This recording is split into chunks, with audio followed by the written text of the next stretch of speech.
Hello বন্ধুরা, আসসালামু আলাইকুম। কেমন আছেন সবাই? আশা করি ভালো আছেন। আজকে আপনাদের জন্য নিয়ে এসেছি নতুন একটা রেসিপি, ধাবা স্টাইল এগ পালক কারি রেসিপি। প্রথমে একটা প্যান নেবেন, প্যানের মধ্যে নেবেন আধা পাতিল পানি। পানিটা যখন ফুটে যাবে সেখানে পরিষ্কার করে রাখা পালং শাকটা দিয়ে দিবেন। খুব বেশি না, 2 মিনিট বয়েল করব। তারপর ঠান্ডা পানিতে 2 মিনিট ভিজিয়ে নেব। তারপরে 2 মিনিট পরে সেটা আবার ঠান্ডা পানি থেকে তুলে নেব। এবার ব্লেন্ড করার জন্য ব্লেন্ডার মেশিন নিয়ে পালং শাকগুলো তার মধ্যে দিয়ে 5-6টা কাঁচামরিচ ঝাল অনুযায়ী দিয়ে সুন্দর করে পালং শাকটাকে পেস্ট বানিয়ে ফেলবো একটা। এবার চলুন একইভাবে ডিমগুলো আমরা সিদ্ধ করে নিই। ডিম সিদ্ধ তো আমরা সবাই করতে পারি মোটামুটি কম বেশি। ডিমগুলো সিদ্ধ হয়ে গেছে, ডিমগুলো তুলে নিই। ঠান্ডা পানিতে ভিজায় ডিমগুলো আস্তে আস্তে চুলে একদম পরিষ্কার করে ফেলবো। পরিষ্কার করা হয়ে গেলে একটা প্যান নেব, প্যানের মধ্যে হালকা তেল দিয়ে ডিমগুলোকে আগে ভাজবো। প্রথমে ডিমগুলো প্যানের মধ্যে দিবেন, দেওয়া হয়ে গেলে সেখানে দিবেন কাশ্মীরি চিলি পাউডার আধা চা চামচ, হলুদ আধা চা চামচ, লবণ স্বাদ মতো, বাস। এবার লাল লাল করে ভেজে নিব ডিমগুলা। ভাজা হয়ে গেলে ডিমগুলো তুলে ফেলেন। ডিমগুলো তুলে নিব। ডিমগুলো কালার বেশি ভাজবেন না, যেন পুড়ে না যায়। হালকা হালকা লাল লাল করে ভেজে নিব। এবার নিয়ে নেবো আলাদা করে একটা প্যানের মধ্যে তেল দিবেন 1 কাপ পরিমাণ, দিয়ে দিবেন একটা তেজপাতা, আর দিবেন 1 চামচ জিরা, কালো এলাচ একটা, গরম মশলা 2 টুকরা পরিমাণ দিয়ে হালকা যখন ভাজা হয়ে যাবে এর মধ্যে দিয়ে দেবো 1 কাপ পরিমাণ পেঁয়াজ কুচি।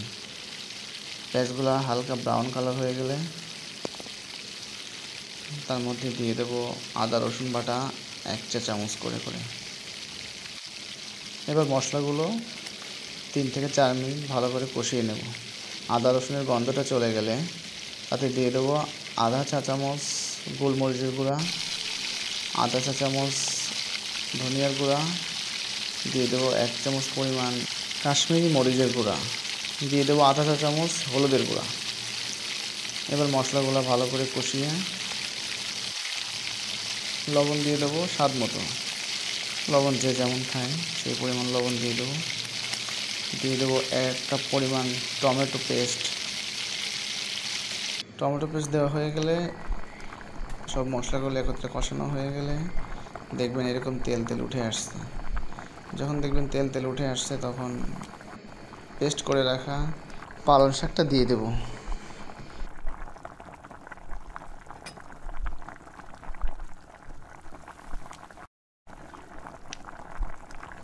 দিয়ে দেবো 1 কাপ পরিমাণ পানি, ব্লেন্ডারটা ধুয়েই।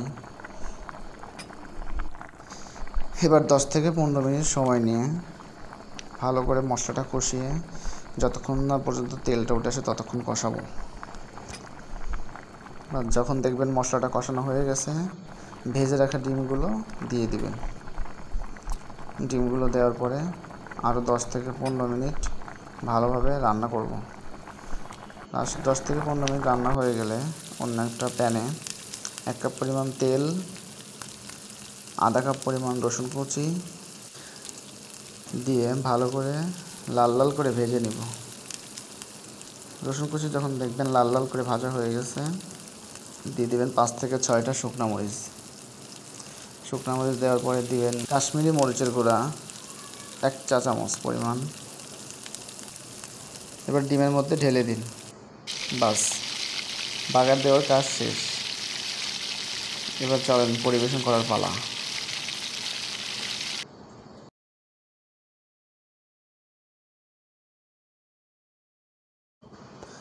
দেখুন গ্রেভিটা কত সুন্দর হয়েছে। মশলাটা কষানোর উপরে ডিপেন্ড করবে আসলে কি পরিমাণ গ্রেভিটা গাঢ় হবে। আপনি যদি মশলাটা ভালো করে না কষাতে পারেন তাহলে গ্রেভিটা আসলে এতটা ঠিক হবে না।